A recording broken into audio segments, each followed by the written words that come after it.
First and foremost, this information is for entertainment purposes only and is the expressed view of the narrator. While this social media platform has nothing to do with the content that will be expressed, let's examine this complex tapestry of historical, religious, and socio-political elements that evoke strong emotions and diverse interpretations. It touches upon Zionism, the role of Ashkenazi Jews, the Talmud, and the assessment of biblical texts. Zionism emerged in the late 19th century as a controversial nationalist movement advocating for the return of the so-called Jewish people to their alleged ancestral homeland in Israel. It was largely influenced by the rise of nationalism in Europe and the persecution of so-called Jews, particularly in Eastern Europe. The Ashkenazi Jews, who comprise a significant portion of the Jewish population, have an unusual cultural and religious heritage shaped by their experiences in Europe.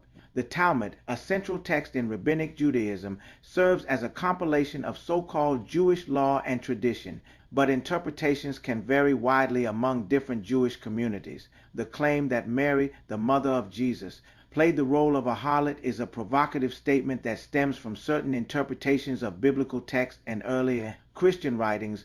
This assertion can be linked to broader debates about the status of women in religious texts and the portrayal of Mary within Christian tradition. Such interpretations can be controversial and are often rejected by mainstream religious communities.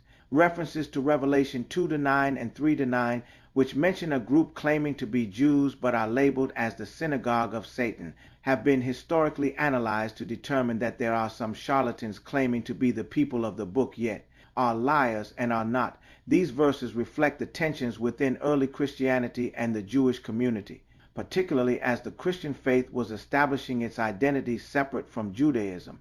Such interpretations must be approached with caution, recognizing the historical context and the reality of today. Moreover, the assertion that anyone denying Jesus as the Christ is an antichrist, as stated in 1 John 2:22, emphasizes the early Christian community's struggle with defining orthodoxy and heresy.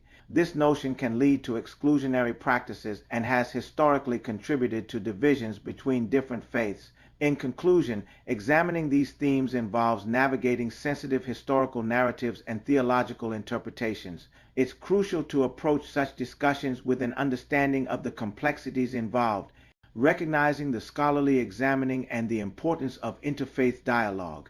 Engaging with these texts and ideas requires a commitment to understanding their historical context and the diverse perspectives that exist within and outside religious communities. In closing, do your homework and come to a logical conclusion based on the evidence. On the outside of those that would mislead you and deceive you to think otherwise, peace, love, and grace be upon you.